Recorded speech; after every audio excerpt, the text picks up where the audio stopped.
Hello, Aquarius, Sun Rising and Venus Signs. Kamusta kayo? Sana po nasa mabuti kayong kalagayan. Welcome back po sa Star Tarot. Kung bago kayo dito, welcome din kayo. Thank you sa inyong support. I truly appreciate it. God bless you all.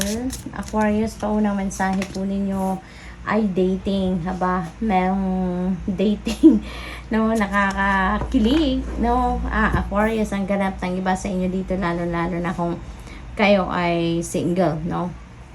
Maaring merong nag-aaya sa inyo at someone is asking you out on a date. Maaring ganon. So, this is a romantic date, ano? There is romance dito. So, definitely romantic date ito. So, maybe merong balak manligaw sa inyo or baka nililigawan na kayo sa ngayon, ano? Or baka kayo yung may nililigawan.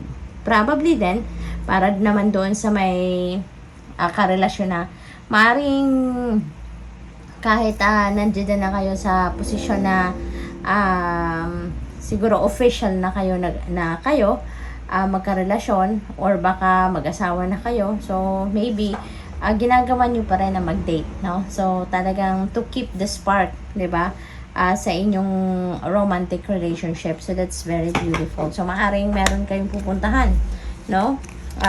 Iinom yung ganon, baka may naririnig ko, no? Para may free taste ng ng wine. So siguro meron kayong pupuntahang winery or baka merong restaurant na nagpo-promote, no, ng kanilang specialty na wine. Maaring ganon din, kaya merong mga pa-wine talaga. So good luck sa inyo dyan. Courting man, ayan. So siguro kayo ito, Aquarius, baka kayo ito, si courting man. Or baka naman ito yung i-date ninyo. Baka si courting man ang klase ng tao na baka ito yung gusto ninyo maging kadate, no? Yung ganun ba? So anything is possible dito. We have gossip. Ayan, ingat kayo din, Aquarius, pagdating sa mga Marites at Marisol, kasi maaaring merong ganong ganap sa paligid ninyo. May mga Marites, Marisol siguro na lalapit sa inyo. Baka yan ay magchichismis about dito kay courting man. Maaring ganon. Or kung ano pang mga kwento, no? Maaring dalhin ito ni Marites or ni Marisol sa inyo. Kaya mag-iingat po kayo. Huwag kayong masyadong magtitiwala. Mas magandang hindi magko-comment sa mga chismis na naririnig ninyo. Kasi you never know. Baka yung comment ninyo bitbitin, no, sa ibang tao at ma-plus minus ang kwento at yun na, baka kayo din ang ibitbitin nitong, kayo din ang chinichismis or ichichismis nito kung kanino man. Kaya mag-iingat kayo in giving information doon sa mga Marites at Marisol. We have inspiration.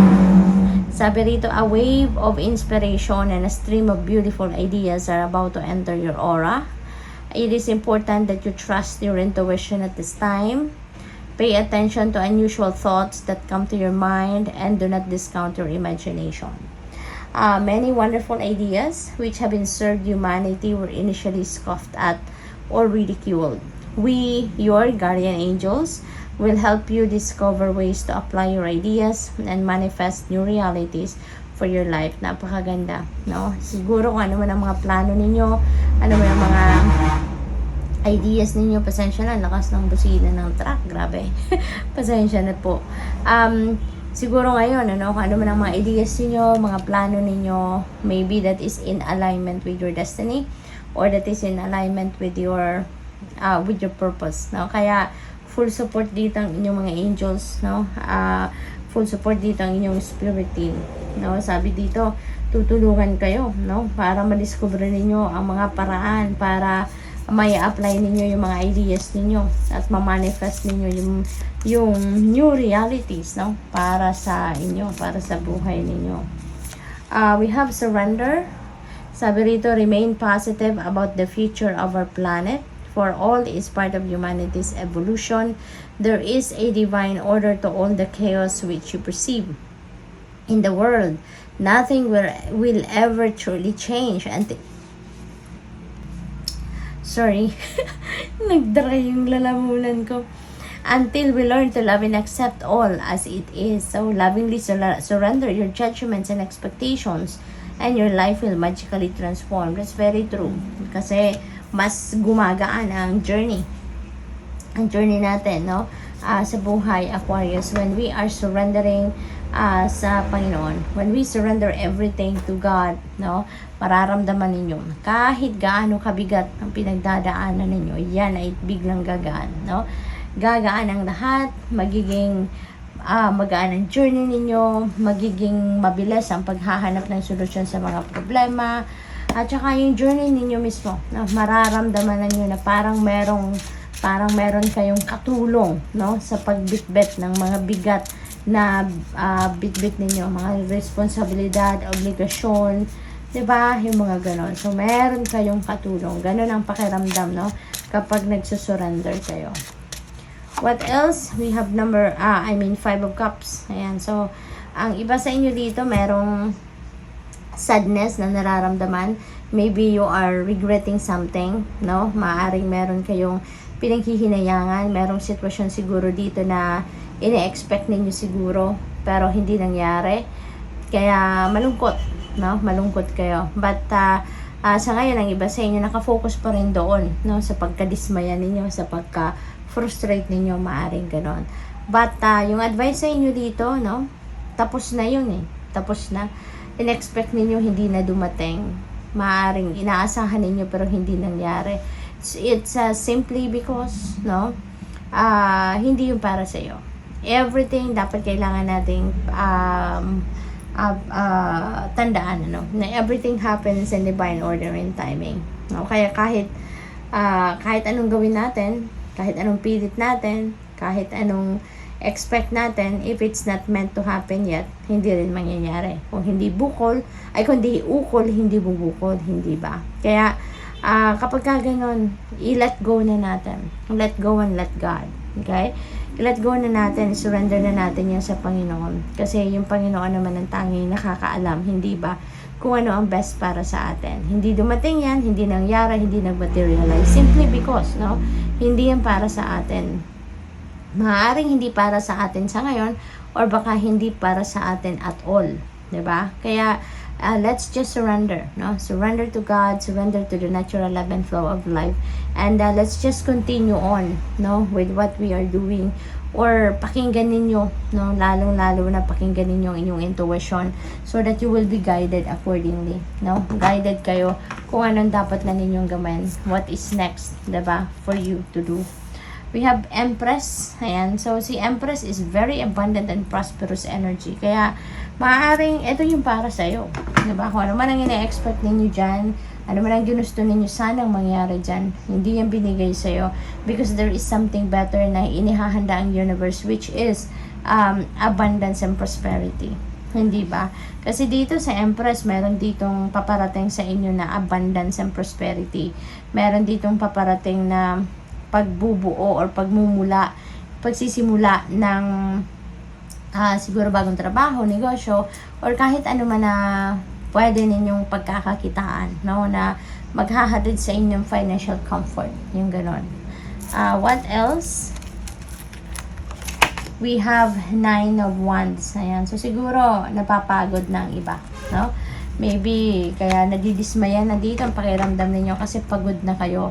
Maaaring nai-stress kayo dahil din sa pag-iisip ninyo, no, na baka nagigigil na kayo kasi ang tagal, no? Ang tagal na ninyong hinihintay ang swerte, ang tagal na ninyong hinihintay ang blessing. Pero, diba, ginagawa na ninyo siguro ang lahat. Maaaring yan ang iniisip ninyo. I've done everything already. Pero nasaan ang resulta? Nasaan ang swerte? Parang wala pa rin. Diba? Kaya, don't give up. Okay? Don't give up. Everything happens in divine order and timing. Kung hindi pa yan meant to happen, hindi pa yan talaga mangyayari. Hindi yan dadating. No? May kanya-kanyang timing ang lahat. Lahat ng tao, lahat ng pangyayari sa buhay natin, may kanya-kanyang timing yan, Aquarius. Kaya hindi natin pwedeng ipilit na mangyari na gusto natin mangyari. Diba? Kasi tanging ang Panginoon lang ang nakakaalam kung ano ang best para sa atin at a certain time. So dito, huwag kayong sumuko.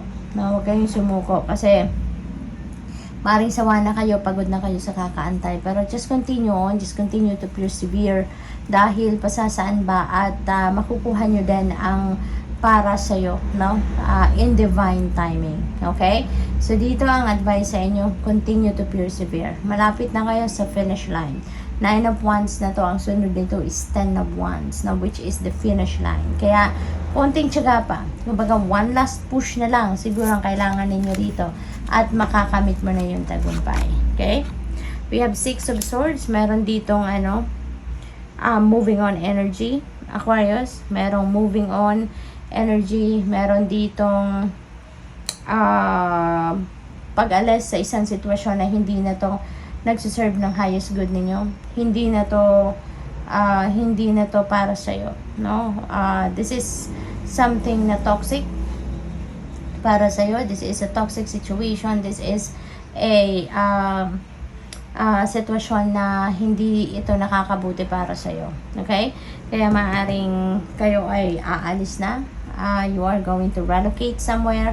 You're going to move towards your own happiness, your new beginning, new life, new hope, no? Queen of Pentacles, tapos Empress, so both of them are abundant and prosperous energy. Kaya maraming blessings ang maaaring dumating sa inyo, Aquarius. Maraming financial blessings. Siguro, and it could come from various sources, no? Na mga biyayang ito pa ang kaperahan na maaaring dumating.